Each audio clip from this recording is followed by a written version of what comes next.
ये जो मंजू शर्मा जी का जो यहाँ पे मृत्यु हुई है इस हॉस्पिटल में, और परिजनों की ये शिकायत थी कि लापरवाही और एक गैर जिम्मेदाराना जो एक रवैया के कारण जो डॉक्टर और नर्सिस के जो थे उसकी वजह से उन्हें बहुत आहत पहुंची थी। बिल्कुल मैं मानता हूं कि जो डॉक्टर जो होते हैं वो भगवान का रूप होते हैं और हर कोई एक उनकी काबिलियत से ज़्यादा उनके व्यवहार पे सबकी नज़र रहती है।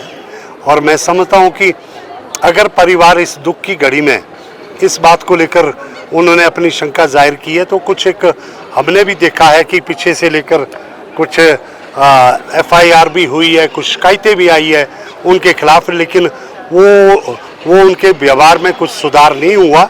तो उसकी वजह से मैं आज जैसे ही मैंने ये मामला माननीय मुख्यमंत्री जी को मैंने दूरभाष पे समझाया और उन्होंने मुझे पूछा कि क्या होना चाहिए, मैंने कहा कुछ नहीं, ये इंक्वायरी आती में बहुत लंबा एक समय लग जाएगा, लेकिन प्रमुखता के तौर पे जो प्राइमा फेसाई जो केस बनता है उसमें नेग्लिजेंस हुई है और उसमें गैर जिम्मेदाराना व्यवहार भी रहा है।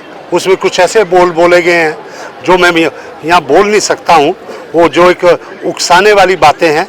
लेकिन मैं समझता हूँ कि ये जो मंजू शर्मा के अभी जो ये जो हुआ है, उनका निधन हुआ है यहाँ पे हॉस्पिटल में उपचार दौरान, ये एक बहुत ही विषय समाज में बहुत मुख्य रूप से आगे आया है। और ऐसा ही विषय 2018 में यहाँ पे लीला देवी की जच्चा बच्चा की मौत हुई थी। उस वक्त मैंने खुद इसको विषय को देखा कि उस वक्त तो गायनेकोलॉजिस्ट यहाँ पे थे ही नहीं और एकदम से 10 डॉक्टरों की ट्रांसफ़र हो गई थी और ये हॉस्पिटल खाली हो गया था, रीजनल हॉस्पिटल। तो उस वक्त मैंने जब इस मामले को हमने उठाया सरकार के समक्ष, विधानसभा में उठाया, वहाँ पे 0R में और ध्यानाकर्षण प्रस्ताव में। लेकिन मैं एक बात कह दूं कि हमने 50 दिन की वो लड़ाई भी लड़ी है।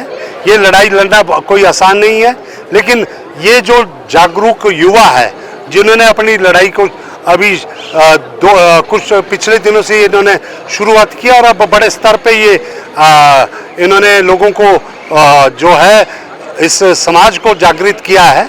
तो मैं समझता हूँ आगे निकट भविष्य में यही युवा हमारी ताकत भी बनेंगे, यही हमारे जो है एक समाज के सही दृष्टिकोण को आगे रखेंगे।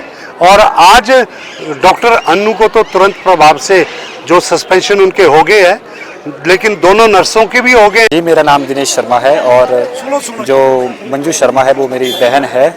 तो आज जैसा कि आप सभी ने देखा जी, जो डॉक्टर अनु है वो सस्पेंड हुई।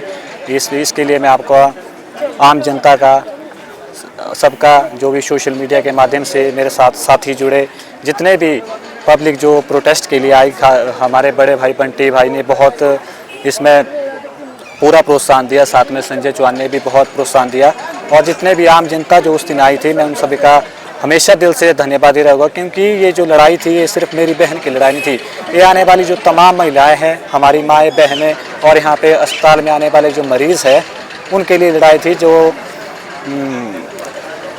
जिससे जो हमारी मांग है वो पूरी की गई, जिससे डॉक्टर अनु का सस्पेंशन किया गया। और मैं अंत में इतना ही कहना चाहूँगा, मैं आपका सच में दिल से बहुत आभार करता हूँ, बहुत ही, ये मैं आपका कभी एहसान भूल नहीं पाऊँगा। इस ज़िंदगी में पहला प्रोटेस्ट होगा जो बहन के लिए होगा और जो सफल हुआ और सभी को इसमें सेटिस्फेक्शन मिली। मैं चाहता हूँ कि आगे भी इस तरह की जो हरकतें हैं अस्पताल प्रशासन ना करें। ये सबसे बड़ा संदिग्ध मामला था इस वर्ष का 2026 का। तो आने वाले समय में हम उम्मीद करते हैं कि इस प्रकार की जो गतिविधियां हैं वो ना हो। और एक बार फिर से आम जनता का बहुत बहुत धन्यवाद। हमारे इस आंदोलन में सब ने, आम जनता ने, हर एक वर्ग ने हमारा सहयोग किया और अंत में हमारी जीत हुई। इसके लिए मैं सभी का दिल से आभार व्यक्त करता हूँ। देखिए, हमारी जो आम जनता है वो एक तरह से शुरू में ये कह रही थी कि कुछ नहीं होगा, वो इसलिए क्योंकि आम जनता का भरोसा उठ चुका था। बार बार इस तरह की लापरवाहियाँ हो रही थी लेकिन परिणाम कुछ नहीं आ रहा था। आज हमारे सामने तीनों के सस्पेंशन है, तीनों सस्पेंड है और डायरेक्टर ने फोन बात करके ये कहा कि जो एक नर्स है जो उनके अधीन है हेल्थ विभाग के, सिर्फ टाइप करना रह गया है, आप आश्वस्त रहिए, सुबह आपको उनका सस्पेंशन ऑर्डर जो कॉपी मिल जाएगा। बाकी ऑर्डर हो चुके, बस लेटर नहीं मिला है, वो एक तरह से फाइनल है। और इसके लिए हम सभी का, आपका सभी का दिल से आभार व्यक्त करते हैं। मेरे तो ज़िंदगी का पहला अनशन था, 24 घंटे के अंदर अंदर हमें सफलता मिली। हर एक नागरिक का पूरे हिमाचल प्रदेश से कोने कोने से लोगों ने सहयोग किया। जो फिजिकल तौर पर यहाँ नहीं आ पाए, उन्होंने सोशल मीडिया में सहयोग किया, हर तरफ से सहयोग मिला। सभी का दिल से आभार। और आने वाले समय में युवा ऐसे ही, जहाँ अन्याय होगा वहाँ अपनी आवाज़ बुलंद करता रहेगा। जहाँ इस तरह की अव्यवस्था फैली है, उसे खत्म करने की अपनी तरफ से पूरी कोशिश करेगा और जनता का इसमें हमेशा सहयोग रहना चाहिए।